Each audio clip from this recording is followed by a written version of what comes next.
Bom dia a todos. Também queria agradecer muito a oportunidade, também em nome da Secretaria da CDHU e da equipe técnica toda. E, na verdade, discutir habitação e uso do solo, e isso no contexto do Plano Estadual de Habitação, é um outro nível, né, desse desafio. Então, achei muito interessante essa problemática e a tentativa é mostrar um pouquinho quais foram os desafios que a gente encontrou na elaboração do Plano Estadual, que foi aprovado no final do ano passado no Conselho Estadual de Habitação e que tem o horizonte de 2012 e 2023. Só lembrando um pouco, né, o contexto institucional, porque, na verdade, a gente está tratando, ao tratar a habitação e dos solos, a gente está tratando de duas políticas públicas, a política de habitação e a política de desenvolvimento urbano. E, na verdade, essas duas vertentes, elas tiveram um desenvolvimento a partir dos anos 2000, né, com o Estatuto da Cidade, a criação do Ministério das Cidades, a campanha do Plano Diretor Participativo, que se somaram aos esforços do Sistema Nacional de Habitação, a adesão do Governo do Estado de São Paulo em 2007, e levaram à criação do Conselho Estadual de Habitação, de 2 fundos no Estado de São Paulo, e o início da elaboração do Plano Estadual de Habitação. Na verdade, já tinham sido feitos esforços anteriores para fazer um Plano Estadual de Habitação em 2006 e tudo mais, e esse agora ele ganha uma institucionalidade. E a gente tem, no trabalho do Plano Estadual, a gente tem feito vários encontros com as regiões, percorrido o estado todo e sentido que a problemática habitacional ela realmente é candente, que com as variações que a gente encontra nas diversas regiões do estado, existem muitas formas, né, que esse problema se apresenta e que tem que ser equacionado. Uma grande discussão que a gente fez é assim, qual que é a função de um plano estadual de habitação? O plano municipal, a Beth mostrou, ele tem uma função clara, ele tem uma diretriz no território, ele tem uma questão de priorização das intervenções. No contexto nacional, se desenham as grandes linhas de intervenção, as grandes linhas de financiamento, o que cabe ao Estado. Só lembrando que o Estado de São Paulo é um Estado um pouco diferente dos outros, porque é um Estado que, desde a década de 1990, tem aplicado continuadamente os recursos orçamentários em habitação. Isso é uma situação excepcional no Brasil. Mas o plano estadual ele tem outra função, quer dizer, uma coisa é o município com a sua visão de ação no território, outra coisa é a União com as grandes linhas, e cabe uma questão, seja regional, seja de suplementação à ação local, que o Estado tem que ser responsabilizado.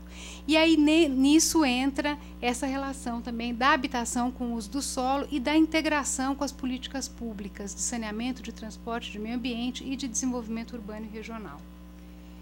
Um pouco só para ter as bases do que a gente trabalhou, a gente tem um vasto estudo aí elaborado pela Fundação SEAD para estimar qual é o problema habitacional que o plano tinha que enfrentar.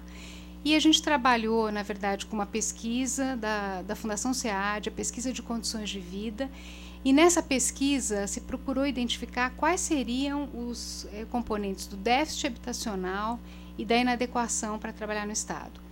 Não só pensando, né, na situação das famílias, mas pensando na situação territorial. No déficit habitacional estão claramente configurados os domicílios que têm que ser substituídos.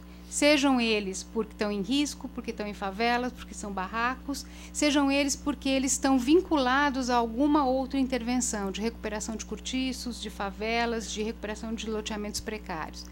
E a gente vê que a gente tem um desafio enorme, quer dizer, os dados da Fundação SEAD atualizados para 2011 mostram um déficit de 1.160.000 unidades habitacionais e uma inadequação muito maior, que são aquelas situações em que são passíveis de recuperação com intervenções de infraestrutura, de urbanização, de recuperação de cortiços, mas que não exigem necessariamente a construção de unidades novas. Então, mostra um passivo, né, territorial enorme no Estado de São Paulo a ser superado, além da construção habitacional.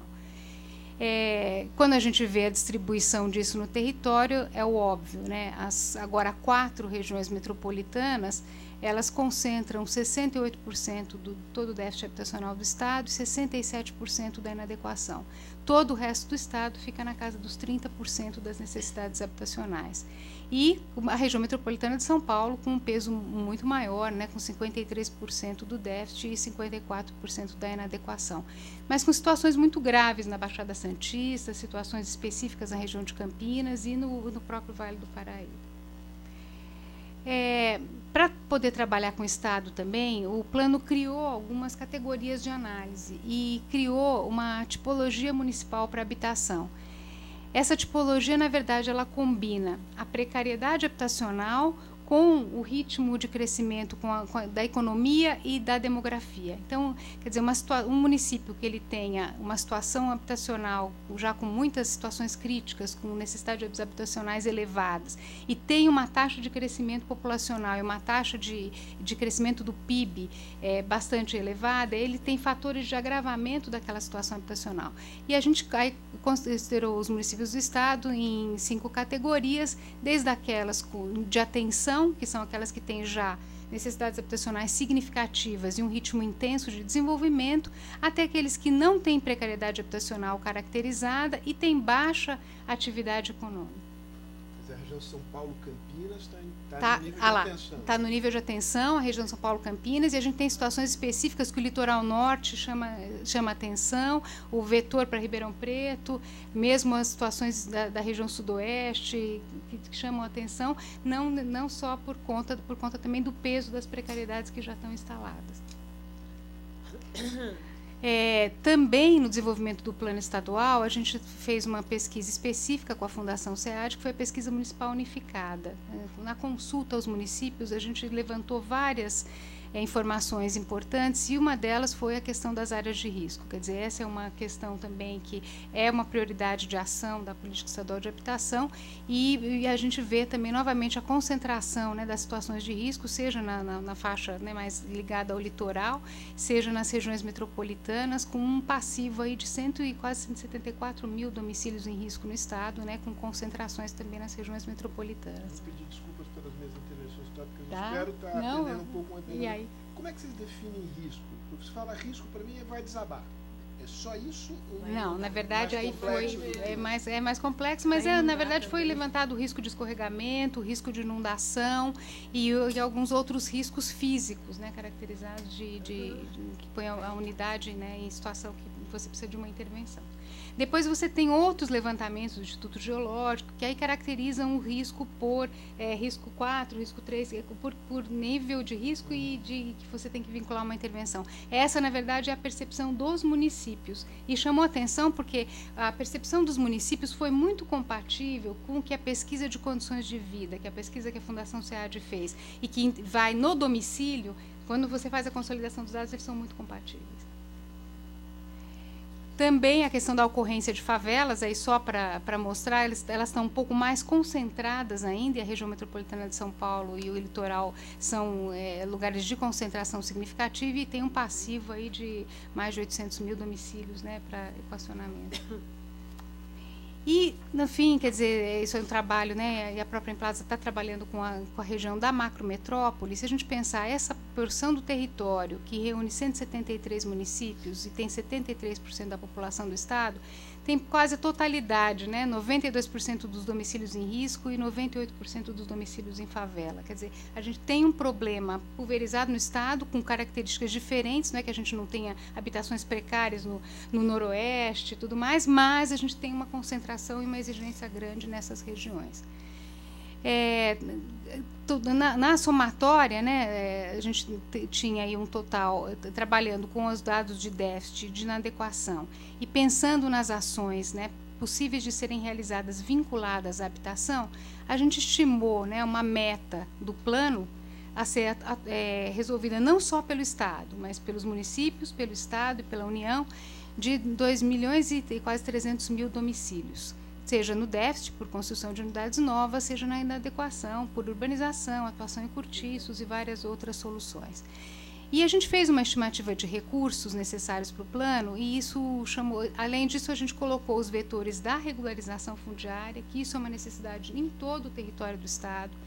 O Estado vem desenvolvendo um programa de apoio aos municípios para a regularização fundiária, que tem uma adesão importantíssima, e um programa e uma linha de programática também de assistência técnica, né? Porque a questão da capacitação para atuação, tanto na política urbana como na política habitacional, ela se mostra assim gritante. Depois a gente vai ver mais alguns dados.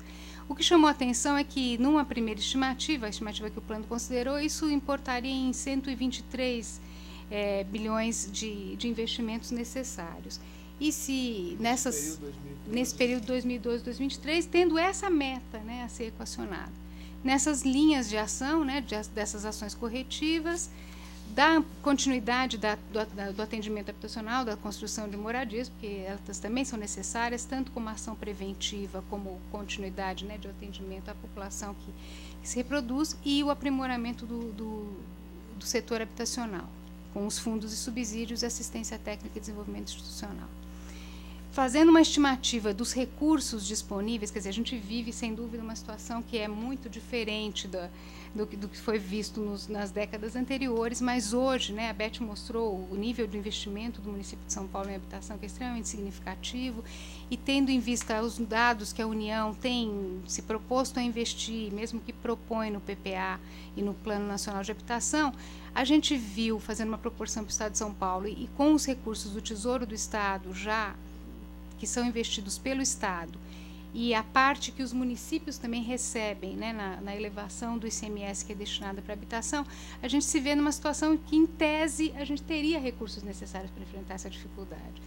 E se a gente teria recursos necessários, claro que para viabilizar esses recursos são necessárias diversas ações, se em tese a gente teria os recursos, tem uma série de outros desafios que não significam que a gente consiga aplicá-los e que a gente vá resolver. E aí a gente começa a entrar nesse campo da discussão dos desafios do Plano Estadual de Habitação. Primeira coisa, como é que a gente articula de fato a política habitacional com a política de desenvolvimento urbano e regional? Não basta o Estado ter a previsão, né, de implantação de recursos para o conjunto habitacional se a gente não tem, do ponto de vista do município, uma priorização de ações, uma ação sobre o território que viabilize as áreas e as condições adequadas de desenvolvimento urbano. Segundo, quer dizer, a dispersão de recursos, né, que tem sido historicamente vista entre a aplicação da União, dos municípios e do Estado, isso tem que voltar para uma convergência, né, de ação entre os três níveis de recursos, senão os recursos existem, mas eles não se integram na atuação. Segundo, uma última coisa que eu destacaria aí, da capacitação dos municípios, né, e os agentes operadores da política habitacional. A gente viveu situações assim nesses encontros regionais muito interessantes, né? Mesmo municípios que a gente sabe que tem problemas habitacionais, a gente vê que a condição dos corpos técnicos municipais e de tudo, o reconhecimento da problemática habitacional ainda é muito precário. As demandas que chegam para o Estado, muitas vezes o município quer casa, precisa de casa. Qual é o problema que vai ser resolvido com esse conjunto habitacional? É a moradia precária, mas num lote que pode ser regularizado? É uma favela, mas o município está construindo em outro local? Qual é a característica desse problema habitacional? E, então, esse é um vetor realmente que a gente tem que trabalhar e de forma integrada. A gente colocou aí algumas informações, né, quer dizer, nas avaliações do plano estadual, a gente também desenhou alguns compartimentos regionais, trabalhando com aquelas agregações das tipologias municipais, e pôde fazer algumas análises. Então, quer dizer, nesse complexo metropolitano que junta as anteriores 3 regiões metropolitanas e as regiões circunvizinhas, a gente vê, né, essas necessidades que são, eu não vou me deter em todas as apresentações, depois elas ficam, mas que mostram as situações diferentes, né, da região metropolitana de São Paulo, com uma necessidade de requalificação intensa das áreas centrais, do reassentamento habitacional, das ações em urbanização de assentamentos precários, da Baixada Santista, onde, além disso, né, a gente tem uma necessidade de trabalhar com a previsão de novas ações por conta das demandas que virão dos investimentos do pré-sal e de outras dinâmicas, numa situação de restrição ambiental e de fragilidade ambiental muito significativa. E da região metropolitana de Campinas, que tem outras condições, tem uma série de loteamentos precários, de assentamentos precários, que não tem exatamente a característica da favela, mas que demandam uma série de ações e uma irregularidade fundiária muito marcante. E a nova região metropolitana do Vale do Paraíba e do Litoral Norte, que demanda, na verdade, uma visão de desenvolvimento regional, tanto pelos impactos dos grandes investimentos, como pelas situações já colocadas no litoral norte, em situações que merecem um atendimento desde já pelas questões ambientais e urbanas que estão lá. Em função disso, quer dizer, o Plano Estadual de Habitação, ele colocou como uma questão que nessas regiões mais complexas não basta a gente trabalhar apenas com as indicações de necessidades habitacionais e com os dados, sejam eles secundários ou levantados junto aos municípios, que era necessário começar a descer no território. E para isso a gente fez uma parceria, um trabalho conjunto com a Emplaza, e foi elaborado um quadro habitacional das 3 regiões metropolitanas que eram existentes na época, que cruzaram, na verdade, as condições de uso, ocupação do solo, a capacidade de suporte do meio ambiente, as condições sociais e de infraestrutura, e chegaram numa caracterização do território para os compartimentos mais adequados com restrições, inadequados, e aqueles que seriam especiais para habitação de interesse social. Quer dizer, esse é um trabalho que está disponível, tem até um endereço eletrônico para quem quiser consultar, e mostrou, na verdade, o que a gente já conhece, mas que fica evidente da restrição que existe nesses territórios para a continuidade de uma expansão,